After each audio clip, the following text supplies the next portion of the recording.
Want to watch football without the restrictions of blackouts or cable? Check out expressvpn.com to help you get access to all the live games. Sign up today using the link in the description to get 3 free months. Yo to Bolt fam, it's the director. Chargers fans, how we holding up, Bolt fam? It's all right, everybody, right? Only 115 days left until kickoff. Oh my god, it's that part of the summer, right? It's that part of the summer where I would say football depression starts to set in, right? Not normal depression, but football depression, I think, is 100% justified in being acknowledged. Okay, you wake up every day hoping you're one day closer to the NFL season, and bam, 115 days are sitting in front of you. The countdown has begun. I actually had a dream, I think like 2 nights ago, that the Chargers season had kicked off. I was so excited. I woke up the next day, right? The sun was shining a little bit brighter. Then you remember, oh yeah, it was a dream. We're still 115 days away. Well, until then, we still got stuff to kind of talk about, right? The draft just happened. We're trying to look at what this team still needs in terms of, composition. There are things that the Chargers can still be doing to improve this roster.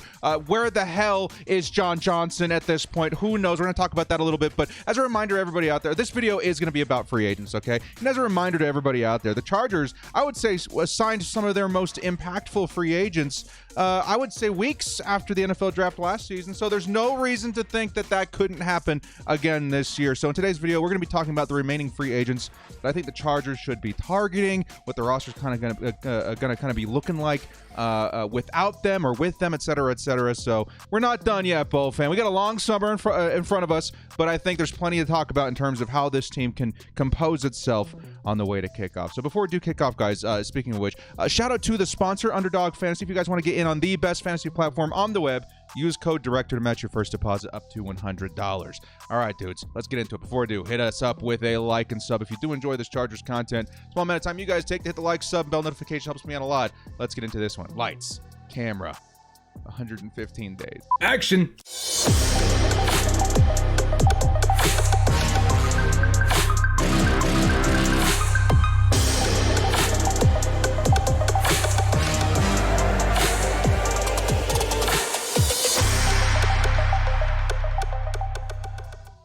This video is officially titled, Where the Hell is John Johnson the Third? No, this video officially titled Best Remaining Free Agents for the Chargers to Target. All right, I got a list of names here, and it's a tricky situation for the Chargers. Of course, we're going to talk about John Johnson here in just a second, but it's a tricky situation because I would say in terms of completion, the Chargers have one of the more complete rosters that you're going to find in the NFL, right? What are some of our weak spots, realistically speaking? Like, I know there's going to be like nitpicky, fans out there, myself included. That's why we're here, right? But really, realistically, taking a look at the roster, where are our weaknesses right now? I would say, obviously, yes, DB a little bit in terms of safety. Offensive line, maybe in terms of depth, but we kind of addressed that during the draft. Tight end, not really. Looks pretty good, right? I would say that our weakest spots on the roster, they kind of feel good, right? They're good. They're not great, but they're good. And I think that's kind of like the mentality we got to go into when thinking about, okay, the Chargers have X amount of money still to play with. I think it's somewhere around $14 million.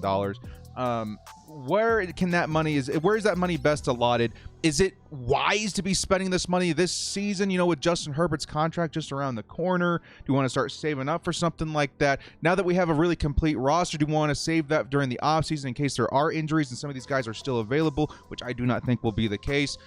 There's a lot we could do with that. So that in mind, guys, with the Chargers and the available free agents out there, I do think there are a few guys that I would 100% be okay with the Chargers diving in with in order to give themselves, I would say, the best possible chance to make a deep push into the postseason due to, we'll say, the lack of depth or the lack of elite starting talent at these respectable positions, okay? So we're going to start with that, okay? We're going to start with the elephant in the room, John Johnson III. Now, if there was one, I would say, weak spot on this roster or weakness on this roster where the Chargers definitely have to make an adjustment, it's going to be safety. Of course, you guys remember Nasir Adderley made the decision to step away from football, retired from the NFL, thus leaving a hole with the Chargers that we'll say free safety. Okay, of course, you got the two safeties. You got Derwin and Alohi at strong safety.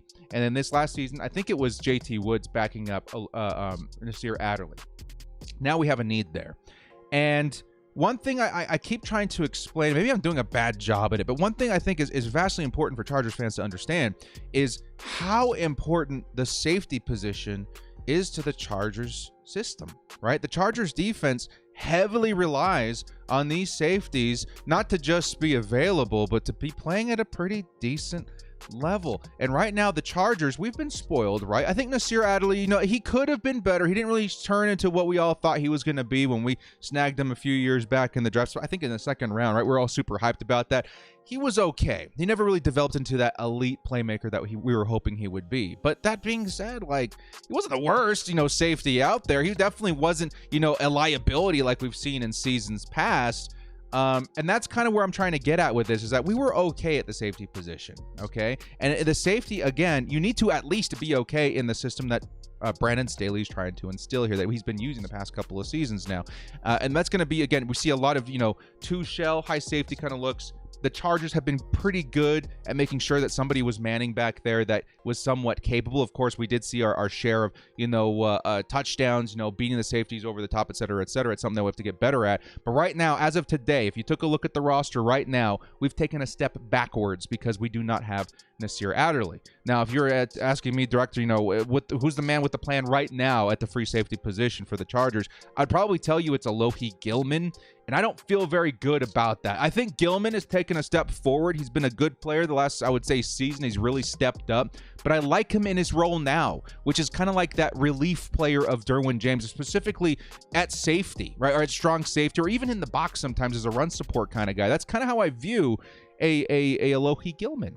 To ask him to play coverage pretty much almost exclusively at the free safety position, I think you're kind of asking for trouble. That is why we are still harping and pounding the table for a John Johnson III to be added to this roster. And it's for a couple of different reasons. One, if you're asking for a safety, a strong safety in this league that's like perfect, right? They do everything. They're the all-around guy that gets paid, you know, the big bucks at the safety position, which is really hard to do. You're asking for guys like, you know, Derwin James, stuff like that, right? That's not what we're needing at the safety position. We don't need our free safety to be really good in run support. We don't need that free safety to be playing in the box or in the slot or anything like that. We just need a solid guy in coverage who can play deep. And that's exactly what John Johnson can offer his new team, depending on where he gets signed. And again, the Chargers, with our specific needs this season, it would be kind of dumb for us not to at least get on the phone with this guy. Because the second reason why he's been so heavily connected, or at least harped on in my videos, is because of his connection to Brandon Staley. Of course, John Johnson is super familiar with the Vic Fangio, you know, system that was instilled by Brandon Staley with the Los Angeles Rams. Of course, their time together with the Rams, very important. And to also, very important note, some of the best in terms of career years for John Johnson. Yes, he's getting up there, I think in the late 20s, but I feel like he still has a lot to offer. Right? The last time we saw Brandon Staley and John Johnson operating on the same team were some of the best years of John Johnson's career. Since being traded, or like, I don't remember, to the Cleveland Browns, his grading in terms of coverage did go down a bit. I won't say it went, you know, off a cliff, but it certainly wasn't as good as when he was in an appropriate system for his play style. The Chargers have that system. The Chargers have the history with Brandon Staley. The Chargers have a need at safety that needs to be out there, and it's almost strictly in coverage. And again, you're gonna have to make sure that you find a solution to that this season. And this right now is the best solution out there for the Chargers. I like John Johnson a lot more than even a lot of the rookies that we saw coming in this season. Not the best safety class for the rookies, but that's the kind of impact that you're getting immediately with a John Johnson. John Johnson being on the field gives you that peace of mind that we have somebody capable back there in coverage, but it also frees up Derwin James. I don't want to see Derwin James having to play, you know, coverage over, you know, up top. I want to see him closer to the line of scrimmage, making impact, you know, in terms of pressure, in terms of coverage over the middle. Derwin James being that chess piece is so important to this defense. That's why you need to have capable players at other positions to free him up. You need a John Johnson on this team. So where the hell is John Johnson? I don't know. I'm hoping the Chargers have his number on speed dial. I hope they've been talking to his agent. They're just trying to work out the X's and O's in terms of numbers. Got to wait and see. But as far as likely free agents still available for the Chargers to go sign, it's John Johnson at the top, and then everybody else. Okay, completely different tier for everybody else. Okay, so we're hoping that John Johnson is signed to the team. Some people are getting annoyed about the talk about this player. I'm not going to stop talking about it until he gets signed by another team or the Chargers say, hey, straight up, we're not going to sign another safety, because safety is so important to this team, and we got a premium in terms of fit guy out there in free agency. Let's move on. If the Chargers don't get John Johnson, who are we kind of looking at as maybe like my consolation prize at safety? I think it's going to be Adrian Amos. And Amos, I would say he's had a pretty nice career, right? Not crazy good, but good, right? And these are a couple of different traits that he brings to the table. We won't spend as long on this because we already talked about a bunch of needs that we have and why safety is important. But I want to tell you guys the difference in what you're getting between John Johnson and Adrian Amos, okay? Amos, I would say he's played a bit of both, right? I would say more coverage and then sometimes run support. He's kind of your hybrid safety, in my opinion. He'll fit anywhere you pretty much ask him to. Is he great in terms of coverage? Is he as good as, let's say, John Johnson? I would probably have to say no. Is he better in terms of run defense? I would say yes, right? So there's a world where we can sign Adrian Amos, start him at free safety, and maybe ask him to do a little bit more in terms of playing close to the line of scrimmage, but he will be a little bit riskier back there. The one thing that he does have that John Johnson does not, however, is speed. And that is something that the Chargers just haven't had in copious amounts in a long time in both offense or defense. Adrian Amos is going to be one of the faster, even at an older age. Well, he's got to be over 30 now. Even at an older age, one of the faster safeties that you're going to find in the league. So his closing speed, his ability to keep up with those burners, especially week one we're going to be facing, Jalen Waddle and Tyreek Hill. Adrian Amos playing safety, I don't know. He fares okay. He fares okay versus speedsters like that. So that's one reason to buy into Adrian Amos. If we can't get John Johnson, he won't be as good in coverage, in my opinion. But man, is he fast, and we're gonna kind of need that, throughout the season. So Adrian Amos, not a bad consolation prize in terms of safety. Now, let's move into another defensive position here, and it's one that actually kind of shocked me when I was kind of looking through the names of who I would like to see the Chargers maybe, talk to their agent, maybe start a dialogue, we'll say. This name did pop up in my mind several times, and it's Leonard Floyd. Now, everybody back up. I know there's going to be a lot of people immediately like, shut it down, director. We're good at edge, right? We are absolutely fine at edge. We don't need to be wasting resources on a player that's not going to see the field a lot. I have to disagree, okay? And the reason is I gave it a lot of thought. Brandon Staley, the Chargers, number one, injury history has not been kind to us, right? And having a guy in rotation that can step in as a starter and put up decent, stats is something that I think the Chargers can afford this season. And if you're going to splurge on any position on defense, I think it's got to be edge, right? And with the Chargers' luck at edge, Leonard Floyd's not a bad idea. Again, we're seeing him in the Los Angeles Rams garb, right? Which means that he's coming from a system that's going to fit with Brandon Staley's system with the Los Angeles Chargers. Not to mention, was it with Brandon Staley? His time with the Rams, especially in the first couple of seasons lining up next to Aaron Donald, was insane. The guy went bonkers, right? I think he was one of the league leaders in sacks or in pressures or something like that. He was going bananas out there. One of the better pass rushers in the NFL. And I do feel like he still has that in him. Of course, maybe the Rams not being able to afford him this season. Maybe he has dipped a little bit in production, but that's kind of why he fits where the Chargers would kind of need him. Cheaper contract,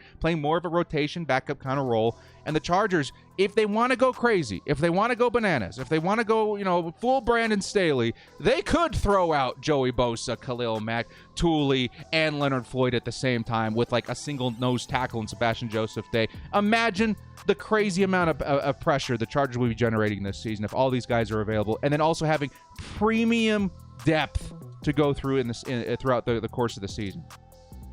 Again, when you're taking a look at the roster or any roster in the NFL like the Chargers, where there's not a ton of need, and you got some money to play with, and you got a player that fits your system, and he's probably not going to cost a lot. He's probably looking for another extension with a different team next season, maybe even a one-year deal. Guys like Leonard Floyd kind of makes sense, okay? All of a sudden, the stars have aligned. Maybe Leonard Floyd to the Chargers wouldn't be a bad idea, okay? And for those of you saying, oh, it would be such a waste of money, he wouldn't be involved, he would be involved, okay? There's a healthy rotation in pass rush is so important, right? And the Chargers already have a really good one with Bosa, Mack, and Tooley. But, having Leonard Floyd thrown in the mix is definitely not a bad idea. And this is something they even did last season, okay? We went out and got Khalil Mack. We went out and got Kyle Van Noy, right? Be it, I do think he was more in mind as far as an inside linebacker before the injuries. But that's kind of the point, right? You want a guy that is flexible. You want a guy that is there in case of injuries. Leonard Floyd, he can play inside. He can play outside. He can play wherever you're pretty much asking him to. He's that kind of player. He's a Brandon Staley player. Shouldn't cost too much. And is coming at a position where you cannot have enough depth, at least at this point, especially if your name is the Los Angeles Chargers, and we've seen the kind of luck we've had at that position for a long time. So, Leonard Floyd, gonna have to kind of throw his name in the pot there. Not my biggest, go out there and grab him guy, but I mean, he would make sense, right? He would make sense. Speaking of the edge position, if the Chargers are a little jittery, right? If they have any, just like we probably want to make sure our bases are covered in terms of edge this season, right? That's kind of one of the biggest foundations of our defense. We need constant, good quality pass rushing or run defending or whatever. Okay, if edge is something high on their priorities still, right, in terms of depth or whatever, I say why not go back to the well that worked for us last season, right? Guess who's still out there as a free agent? Kyle Van Noy. And Kyle Van Noy was one of those guys that even beyond what he did on the football field, which was quite impressive, especially later years of his career, what he did off the field was pretty spectacular as well.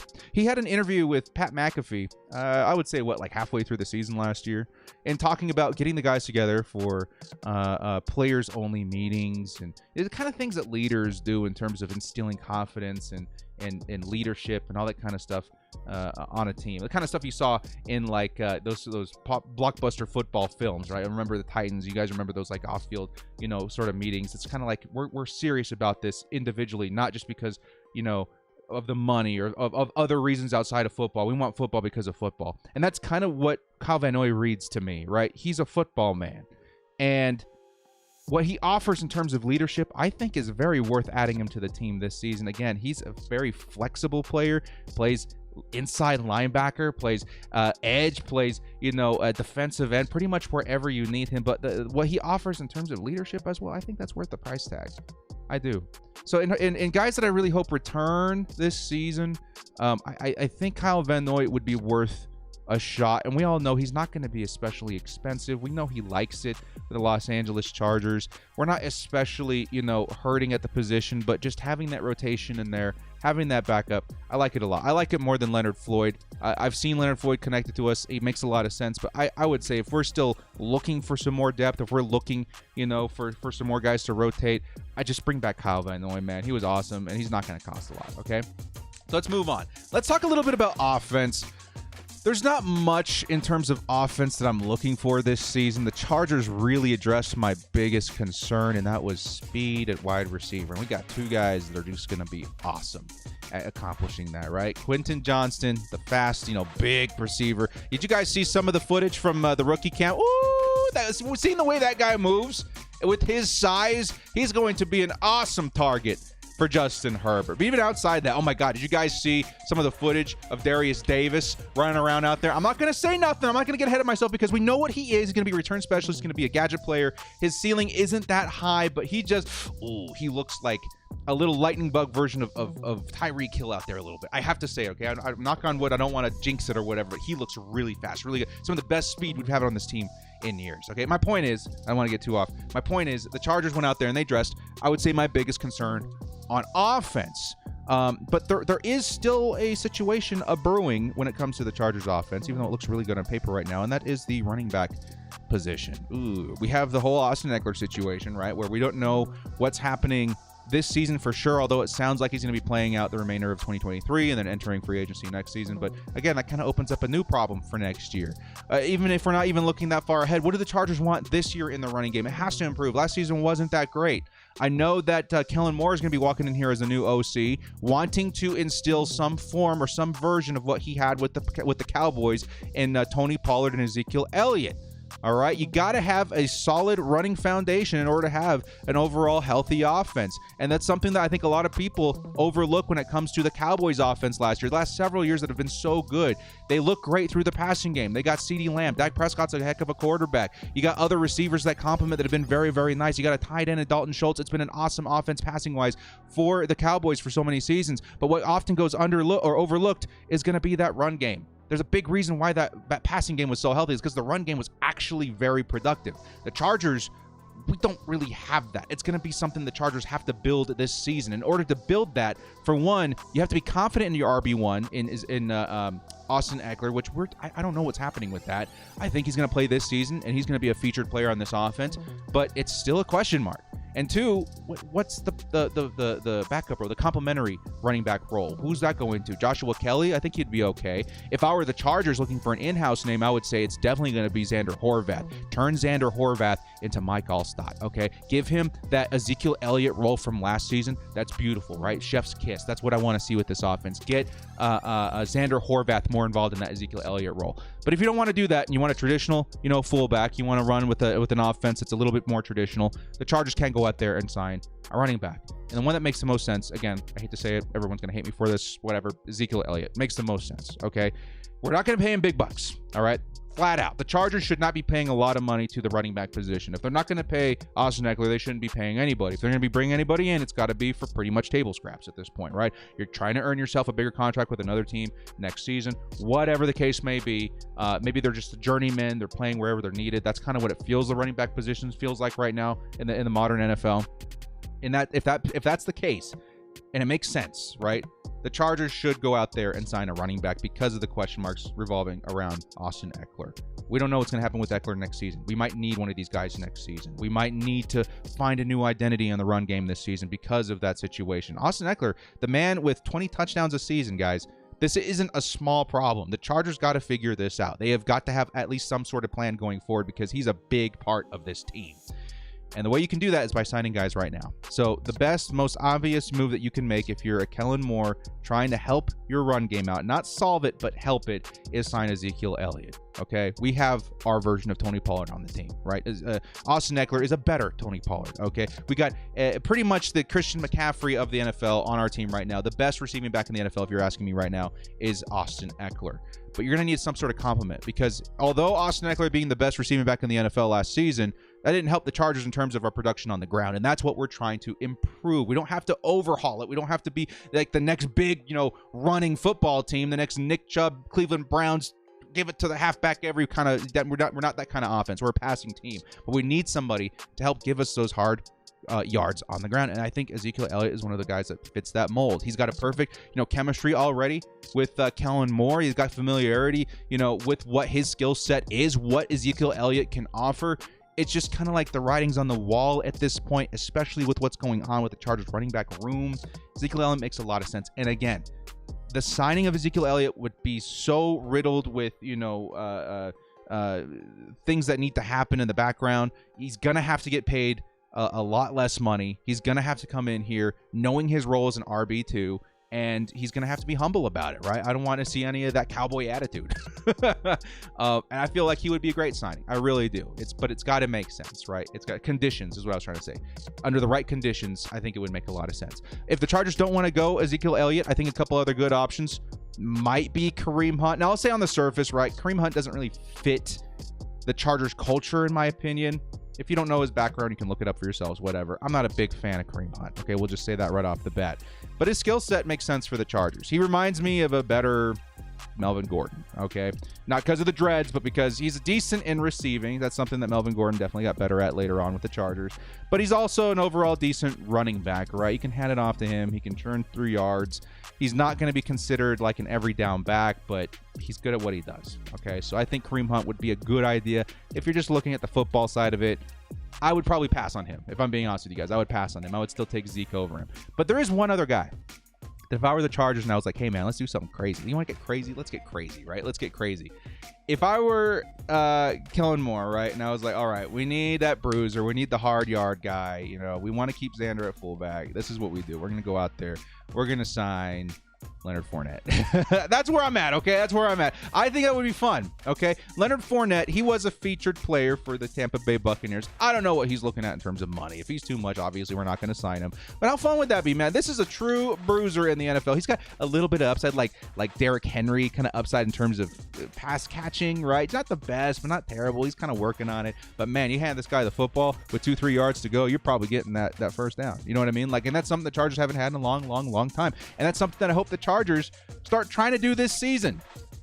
Whether it be with one of our unsigned free agents or whatever, or undrafted free agents, whether it be with a guy like Leonard Fournette, whether it be with Xander Horvath, which that's kind of what I'm hoping the plan is. If it were up to me, Xander is going to be very involved in the offense this season. If not, why not get a guy like Leonard Fournette and start at least seeing what we have in something like that, in a complimentary back that can churn out the tough yards, right? That can play a little bit more of that traditional, ground and pound kind of style football, where the Chargers have given up so many opportunities for first down, so many opportunities for, goal to score situations.